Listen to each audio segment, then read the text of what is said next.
Welcome to the Savvy Woman Show. I'm Catherine Magana, a certified financial planner professional, here with Rachel Ivanovich, a wealth advisor and tax strategist for Savvy Woman Wealth Management, where we entertain, enlighten, and educate women into being knowledgeable investors. The purpose of the Savvy Woman Show is to educate women about investing, life in general, and to hear from other female advocates, entrepreneurs, and much more. We hope by sharing some of these stories and life experiences that you'll learn from this and draw from this. We're really here to be a resource for you and to empower you. Today we're going to interview Dr. Manna Semby, the founder and CEO of Aruna Personalized Medicine. And I believe you focus a lot on brain health and brain optimization. So Dr. Manna Semby, welcome to the Savvy Women Show. Yes, so my focus is on midlife health, which includes brain health. Okay. And so I like to kind of say that these are my two passions, midlife health in general, and then specifically brain health as well. So we know you have a very interesting background. So could you please share your story with us? I'm sure. So my first career in the U.S. was at Goldman Sachs. Oh, you were in finance. Okay. Actually, it was at PricewaterhouseCoopers. Oh, okay. I was there for 2 years. Okay. I had my CPA license, and I worked at PricewaterhouseCoopers for a couple of years. Then I moved to Goldman Sachs for 10 years. Okay. And then, life happens, and I ended up changing my whole career, going back to grad school in my 40s to go into medicine, studied naturopathic and functional medicine. So that's a big change. That is a huge change. That is a huge change. For me, it made a lot of sense. Medicine had always been my passion. As a high schooler back home in India, I had toyed with the idea of going to medical school, but then I ended up coming here to the U.S. in my early 20s, and my career counselor advised that, accounting is your safest bet. You will always have a job. Which is true. There is some truth to that, but it's a lot of work. It's a lot of work. It's a lot of work. But so different than medicine as well. It's very different, but I love numbers, and I Yeah. still love numbers. I'm very comfortable with them, and I appreciated that advice. As an immigrant, you always want to have a job. You always want to be able to pay off your student loans and everything else. So I did that for a number of years, and it was rewarding in many ways. But I got to a point where it was like, okay, this is not going to do it for me anymore, and I have to do something that I can bank on for the rest of my life. It's interesting that you're proactive, and so obviously it took more schooling, and that It took a lot more schooling, Yeah. and the good thing is, and the saving grace is that I love being in school. Oh, good. If I could get paid to be in school, I would do that the rest of my life. So when we met at I think it was a BMW event, and you started telling me about your career, and you were so passionate. Tell us a little bit today, why are you so passionate about what you do? Now I am very passionate about health and wellness, and especially health and wellness for women, because what ended up happening was the reason I changed my career was that my very young kids at the time, they were 2.5 and 1 year old, my boys, they were diagnosed with autism. Okay. And my pediatrician said that there was nothing she could do for us, and that I will be looking at probably therapies for the rest of their lives, and a very bleak picture was painted for me. And I used to be the mom who was, if the pediatrician's office didn't have a booster shot on time for my kid, I was the one who was picking a fight with the staff. Like, how can you not have this booster? And so, because I used to think that what the doctor says is like the, gospel. The only way, right? The doctor's word is gospel. Yeah. And when I saw that she had no answer for me at all, that was a kind of like a wake-up call for me that, okay, people that we think have all the answers do not have all the answers. So I first started looking into different kinds of medicine to see how I could help my kids. And then I learned about this whole other world of medicine, which is naturopathic and functional medicine, where the focus is on trying to find out what is wrong and trying to fix that, instead of our conventional medical model, which is like, you have this problem, take this pill for that. So it's a this for that approach, which doesn't work in so many ways. And so that became my reason to find my own answers and go back to school. And as I went through grad school, life keeps unfolding, right? And everything's not going to go on hold because I'm in grad school. So my kids are growing up. My husband and I ended up getting a divorce. We ended up moving cross country from New York to California. Suddenly I was raising 2 special needs kids by myself. I was in grad school full time. And there was a lot of stress, which I didn't realize because we become habituated to it, right? So I'm just living my life, and then I graduate, I start my first job, and I am so burnt out. I wonder if you know about the whole concept of heart rate variability. Do you know what that is? I do not. Never heard of it. No. Okay, wow. Explain. This is something super important. Okay. That is a metric of health that you can measure by just wearing a ring. Oh, This ring that I wear, it's tracking my steps, my sleep, my activity all the time. And every morning I get a report on how long I slept, how deep my sleep was, what was my heart rate, and what is the heart rate variability. So is it kind of like the watch sometimes? People wear It's the like a different watch. but You can, have- yeah, okay. different kinds of trackers can do that. So the higher the heart rate variability, the more resilient you are. Okay, so people will sometimes report mine is 60, 70, 80, 90. So the higher it is, the better, you know. We don't want our heart rate to be high, but the variability between each successive heartbeat should be high. Mine was 3. Oh, so really low. So that was an objective measure when I saw that for the first time, and then I was like, okay, I guess I am really burnt out, because I wasn't willing to say that that's where I was, right? So 8 months into my first job after graduation, a job that I loved very much, I had to quit because I was that burnt out. And then I took a few months out, and I thought that I was doing what I needed to do. During this time, I had gone through this perimenopause and menopause, which was so sudden and dramatic and crazy for me. And I started hormones at this time, so I thought that, okay, I can bounce back and get back into a second job, which I did. Again, this job that I loved very much. And then a few months after, I get diagnosed with breast cancer. And then, so I'm having these experiences through the whole time, right? Like I'm seeing how medicine is being practiced. What do patients want when they come to the doctor? When I went through my journey with breast cancer, I saw that my oncologist, when she saw that I was on hormones, she wanted me off them. And I was like, no, I am not going to do that. And then my surgeon, surgeon told me that you are choosing quality of life over longevity. So, first of all, she was wrong. Yeah. And second, talk about bedside manner. Yeah. Like, it's really terrible to tell somebody who's been diagnosed with breast cancer and is evaluating if you're the right surgeon. I was like, you know, so what I saw was that there is so much misinformation about what women need at midlife. There is so much misinformation about hormones, about perimenopause, about menopause, and the information that women can be helped by is just missing or is incorrect. Even doctors don't know, which is the shocking thing. So this was my second brush with this huge incident where doctors don't have the right information. Or they're taught a certain way maybe, but there's other ways. So basically, my whole journey with breast cancer, my whole journey with complete brain fog and inability of my brain to process information and think after chemo, surgery, and radiation, so made me really passionate about midlife health and brain health. Right, so that's what brings me back to, like, that's why I'm so passionate about this. And the other thing is, even if I didn't have that, my own journey through this time was like, I don't feel like myself. I don't have the energy to do what I need to do. I am frazzled. How can I deliver? It's not that my brain doesn't have the capacity to do the things that I have trained for, but my bandwidth isn't there anymore, right? And I see this in women. Even if they're not saying that, I can see it, right? Because we don't want to say that, right? Because then we don't want to be unfit for our jobs. We don't want to complain, right? So with doctors, what's happening is, in 2002, a giant study called the Women's Health Initiative was published.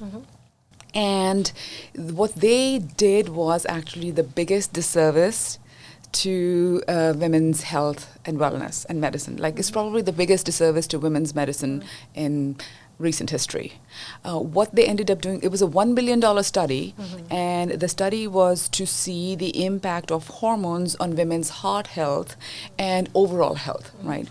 They ended up stopping the study early because they said we already have data that these hormones are going to cause heart attacks and blood clots and all these various problems. Turns out that was incorrect. Oh, interesting. Okay. That was all incorrect. But they did it with so much drama and fanfare that a whole generation of doctors stopped prescribing hormones, took women off of the hormones. Whoever was on hormones took them off. And a whole generation of women are not educated on the benefit of hormones. A whole generation of doctors have not been trained on this. So not only is there a lack of information now because of all this false fear associated with this, there is misinformation, right? And today's world, as you know, how difficult it is to get to the truth of anything, you can find a proponent for whatever perspective you want to find, right? You can find anything. So it's really important to find the right source of information and see what is right for you. So midlife kind of health is, there's a lot of different variations. If you're a woman or a male, but obviously we have a women's show here, but I think that sometimes, like you said, we rely on the traditional methods, but there are other probably things to consider or look at. And so I kind of was doing a little research on your website. It looks like you have a comprehensive wellness approach that you take. Yes. Do you want to share a little bit about that? Sure, yeah. So again, our traditional medicine is doing what the conventional medicine is doing. What our insurance-based medicine is doing is really not wellness. Okay. We are waiting for a diagnosis. Right? Oh, yeah, it's reactive. We're waiting for a diagnosis, so it's reactive. Yeah. And what we need is proactive. And what we just need to understand is that health is not going to come from a doctor's visit. Yeah. The doctor is not going to bring health. Your health decisions are in your hands, and you need to be proactive about your own health. So midlife health is applicable to men, women, everybody, right? Like, midlife is like, let's say around the time you're 40, that you're a midlife person. Okay, my focus is more on women because that is I know more about it. Personally, I know more about it. And women also end up seeking help out more. And also because more is happening in our bodies and minds, and we have so much more going on. Not to say that men don't. Correct. They do too. Yep. And so I don't say my clinic is women's health only. I say it's midlife health. Okay. But yes, I think doing personalized, comprehensive wellness is the way to go, and that's what I focus on. So how long have you had your business? I've been in the world of functional and integrative medicine for several years, but my practice is new because my first job was at a large integrative center in Irvine, and my second job was at a smaller clinic in Encinitas. My own practice is about a year old. How are you managing life and business? As I said, I didn't have time to do certain things today, so I just rolled with it. I prioritize things, and I am not a perfectionist. I think that's a saving grace for me. It truly is. I'm not a perfectionist. As long as things are 80% good, I'm good to go. I roll with it. And I find that I don't overpack my calendar. That's important. I don't overpack my calendar. I'm guilty. I leave room every day in my calendar for flexibility. That's good. I leave the white time space. every day for a leisurely walk. Oh. And on my walk, it's not that I'm listening to a podcast or something, so I'm maximizing my time. No. I listen to music. I make time for dance. I make time for things that are going to keep me in balance. Right. So I do things at a pace that is right for me. You also have another kind of part of your company that you deal with the cognitive. Yes. So do you want to share a little bit about that? Sure. A separate part of my work is Center for Cognitive Resilience, where I focus mostly on brain health. Why that is important is because worldwide dementia is $1 trillion problem. Wow. It's $1 trillion problem, and 15% of the currently living Americans will be diagnosed with dementia at some stage. Right. And especially for women, this is very important because women are diagnosed at twice the rates of men. Wow. Right. And so our risk is higher. We are also caregivers more often for our parents. And so caregivers that take care of parents with dementia have a higher risk. People with a history of depression and chronic stress have a higher risk. Genetics play a role, toxins in the environment. So there's so much to do with brain health. And people don't know that dementia as long as it's not early onset dementia, right? Because that is determined by certain genes that you have, and they are very much, I would say, determinative. If you have those genes, it's hard to change the trajectory. But if you don't have the early onset dementia genes, there is a lot you can do to prevent dementia.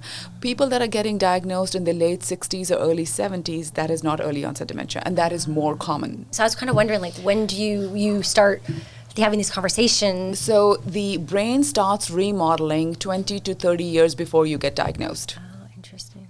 For women, this is late 60s and early 70s. And what is happening 20 to 30 years before in women's bodies and minds? Yep. All the menopause. Perimenopause and menopause is happening Yeah. during that time. So estrogen is a master regulator for women's brains, right? And there are receptors for these hormones in all organs of our body. But especially the brain is super critical.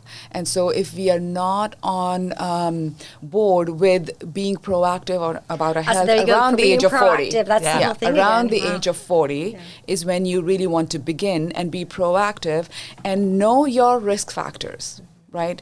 How we work is we know and we are constantly updating the risk factors for brain health, for illness, for dementia, right? Right now we know there is like these 20 risk factors. As time goes by, we'll keep updating. There's another one and there's another one. So we keep updating that list. And what we do is we evaluate you on each of those risks so that each person, there is a very specific risk profile for developing Alzheimer's dementia.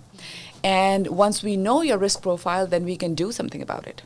Then we can start to bring your risk down. Whether it is high toxins, we help you detox. Whether it is chronic infections that you're unaware are in your body, we help you to get rid of those. Whether it's inflammation in different parts of, if it's your gut health. So many different things help us create a risk profile, and then we can act on that. We talked about being proactive, which is like your approach. And so if you're of the age and you're feeling fine, but you know it's coming, I mean, at what point do you say, okay, I need to look at this now versus waiting? It sounds like you really should start to have conversation or meet with somebody like you. It's really important. So I would say, you know how we used to say that colonoscopy, earlier we used to do it like the age of 50 or something. And now for some people, certainly their age has been revised to lower, like 45, start doing a colonoscopy regularly.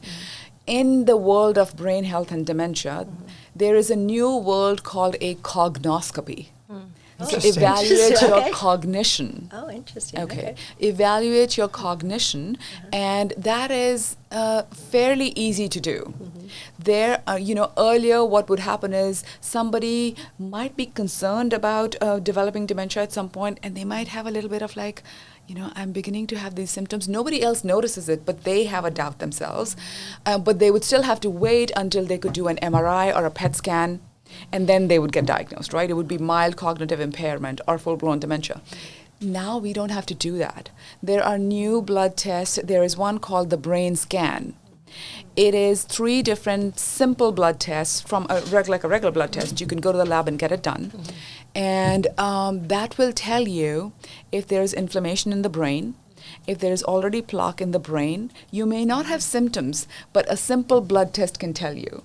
These tests are so sensitive and specific to certain things in the brain that if you do a blood test, you can have the result in like a couple of weeks.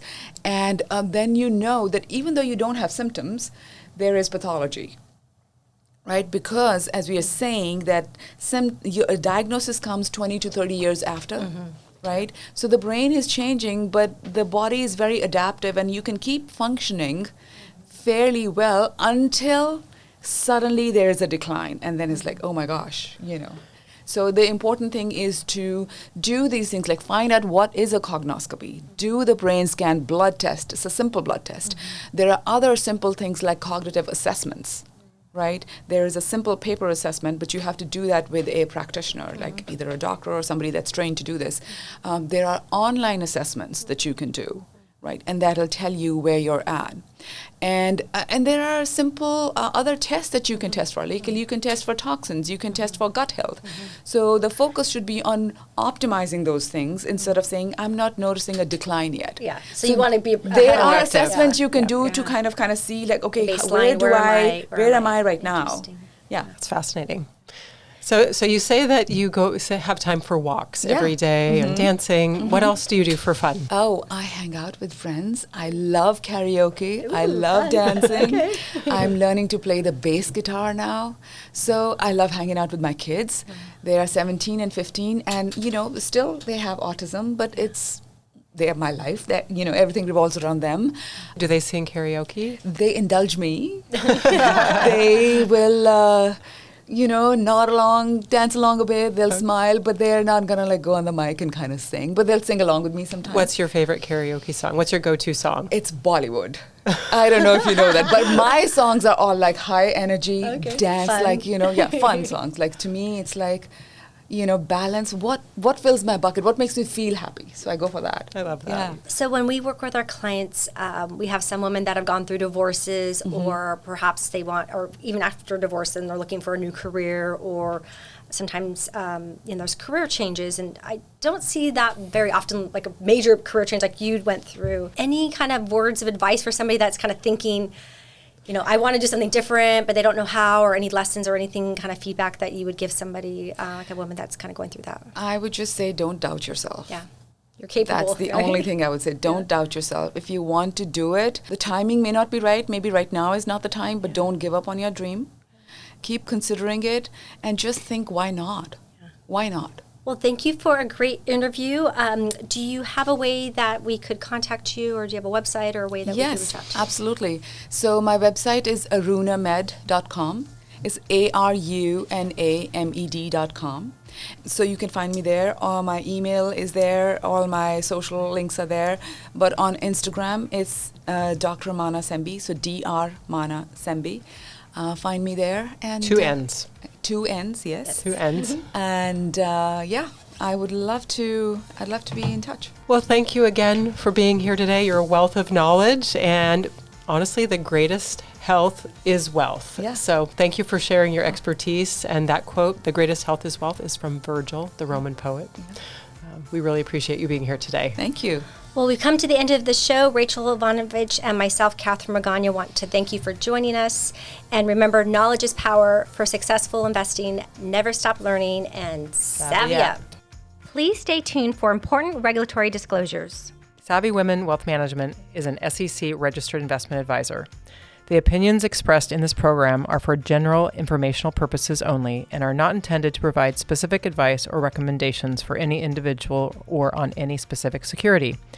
It is only intended to provide education about the financial industry and how we may be able to assist. To determine which investments may be appropriate for you, consult your financial advisor prior to investing. Any past performance discussed during this program is no guarantee of future results. As always, please remember investing involves risk and possible loss of principal capital.